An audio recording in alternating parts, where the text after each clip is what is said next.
In 2 weeks, voters in Illinois will go to the polls to vote in the Democratic primary who's going to replace incumbent Senator Dick Durbin, who announced his retirement. One of the folks who wants that job is current Congresswoman Robin Kelly. She joins us right now. Congresswoman, glad to have you on the show. Good to be back. Running statewide is obviously a beast. Illinois is a little bit different from any other state. There have been more black U.S. senators from Illinois than any other state.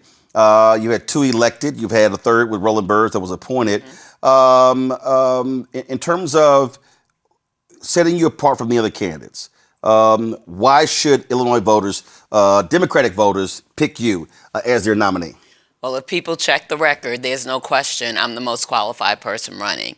I've worked on every level of government. I have worked the whole state as a party chair, as a chief of staff to the treasurer, who's now the Secretary of State, and I've done the work.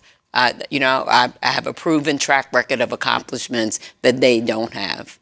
Chicago obviously gets all the attention in Illinois, but there are other states, other cities in the state as well. And so what is your priority to deal with, obviously, the 2 things that are dominant everywhere? That is affordability, that's gas prices, that's houses, and also economic development. Well, my district is urban, suburban, and rural. I started in the city of Chicago, go south. I have actually 4,500 farms in my district, so I've been dealing with the microcosm of Illinois all the time I've been in Congress, and I'm running on a platform of people over profits where finally millionaires, billionaires, and corporations pay their fair share. And once they do that, we roll back, his big ugly bill with the $1 trillion of tax cuts. We can have affordable housing. We can have raise the minimum wage. We can have health care for everyone in the richest country in the history of the world, and we still don't have health care for everybody. Talk about those 4,500 farms. Donald Trump's economic policies, his tariffs have been destroying farms left and right. What are they telling you? That's what they're telling me. And they start off by saying, we know a lot of us voted for him, but first it started with USAID. See, you being real nice, because I'd be like, what the? I'm like, hashtag, we tried to tell you. Well, no, I'd say that. It started with USAID, the dismantling. We buy the food from the farmers and we're not feeding the rest of the world or medicine. And then the tariffs killed them. We're #1 in soybeans in Illinois. China, our #1 customer. Not anymore. They've invested in Brazil and we'll probably never get that share back. And then what he just did was snap.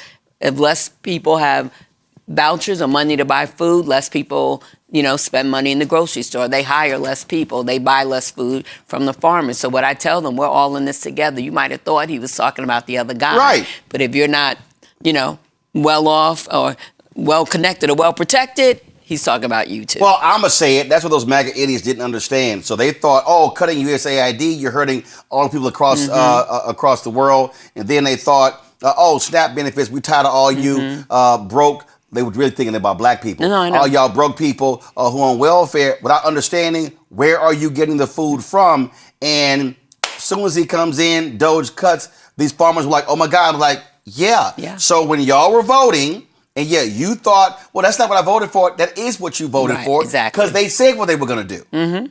That's what they thought. It's going to be them, not us. But he cut homeless, veterans. He changed the age of the people eligible. So that's a lot of food that's not going to be purchased. Oh, but also all the changes in the Department of Veteran Affairs. So there's a lot of vets all of a sudden who are not getting the services they were getting before. And again, it's like we tried to tell you what was going to happen. Y'all didn't believe us.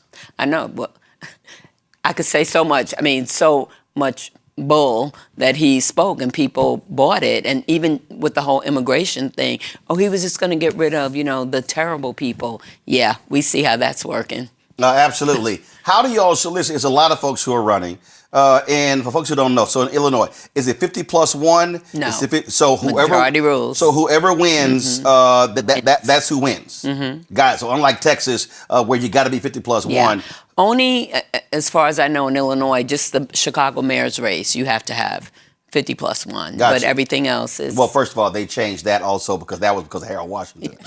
They were mad that the black guy won. They're real mad when lately. Jay Byrne and Daley were running, so they were kind of like, we got to go ahead and change those rules. So that's what that was all about. So with that, How do you break through? And also having the lieutenant governor in the race, African-American woman, there's some concerns there. That, my goodness, the black vote is huge in Illinois, especially in Chicago, Cook County. So what happens if you split? So again, your strategy, trying to break through, 2 weeks left. I'm getting in front of as many people as I possibly can. My surrogates are getting in front of people on every TV program I could be on, every radio, I have radio and, TV ads. And also my team is working hard. And like this will be, we're not in session next week, luckily, so I'll be home. But just really getting my message out, doing what I've been doing. I don't have the money they have. I'm definitely running against money on one side and money and power, on the other side. But I know I have done the work and just getting that out and just the support that I've had from, all over, not only the district, but all over the state because of things I've done. I'm not new to to people. You talked about having a district that is rural, urban, and suburban. And when we talk about rural parts of the state, and it always happens, people think, well, you know what, if I just crush it in Chicago and Cook County, but it's sort of like same thing. I'm going to break it down a little bit later, how Tellerico, he won all of those rural counties, and all of those votes added up. And so how are you communicating there? Because listen, Illinois not as big as Texas, but still, that's a lot of ground you got to cover. And part of the issue you also have to deal with is, you have the Chicago market, but when you talk about other parts of the state, you're really talking about the Missouri TV market that bleeds into the state. I have been up and down this state. And again, the way my district is, I do it as part of my daily job. And also, a lot of people don't know, my entrance in Illinois was Central Illinois. I lived there on and off, mostly on for 20 years. My kids were born down there, still associate with my university, so that's all helped. But I've been all over, East St. Louis, Southern Illinois, up and down the state, and every vote counts. When you don't have the money, every single vote counts. I'm leaving no stone unturned. Well, I always say that, look, you give a lot of money, but actually votes always beats money. So there's a lot of people who raised there's a lot of folks who raised money over the years who lost because it's not about that. I got three panelists here. I want them to ask a question of you. Rebecca Carruthers, she's president and CEO of the Ferry Election Center out of Washington, D.C. Dr. Zachary Kirk, he is an educator and content creator out of Atlanta. Winkuni Siant, co-founder of Politicking Washington, D.C. Rebecca Carruthers, you get the first question. The show tonight, Congresswoman. You mentioned that with not having money, that every vote counts. And I would definitely say as a voting rights leader that all votes count regardless of money.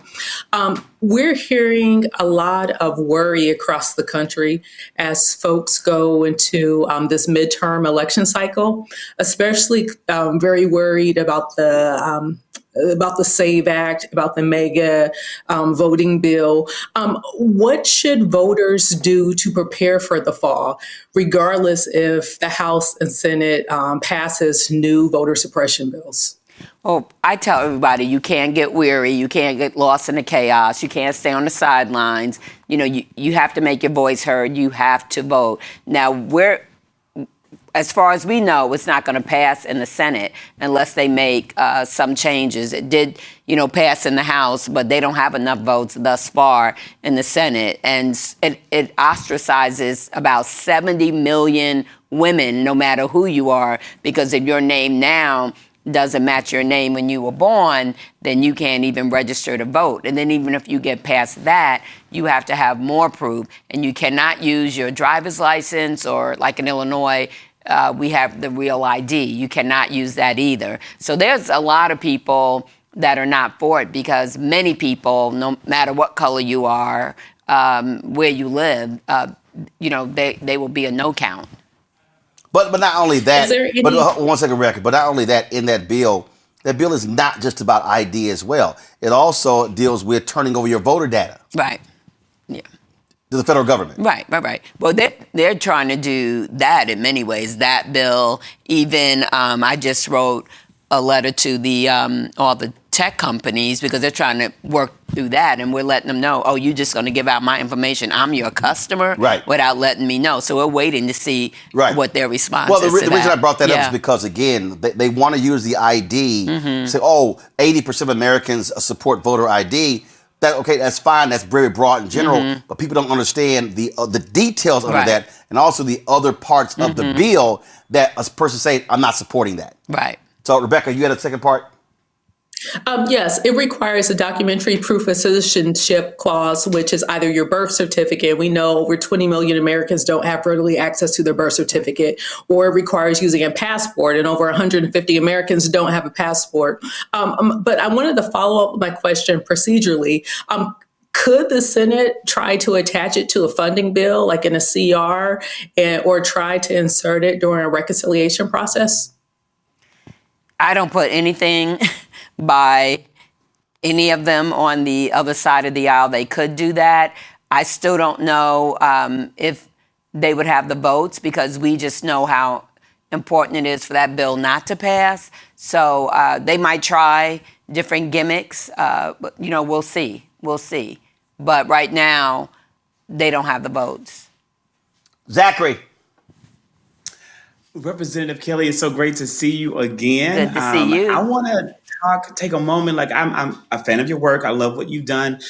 People over profits, the impeachment efforts against Kristi Noem with Operation Midway Blitz. When you become a member of the Senate, representing the state of Illinois, what will you take to the Senate to make both of those two things a priority in our Senate?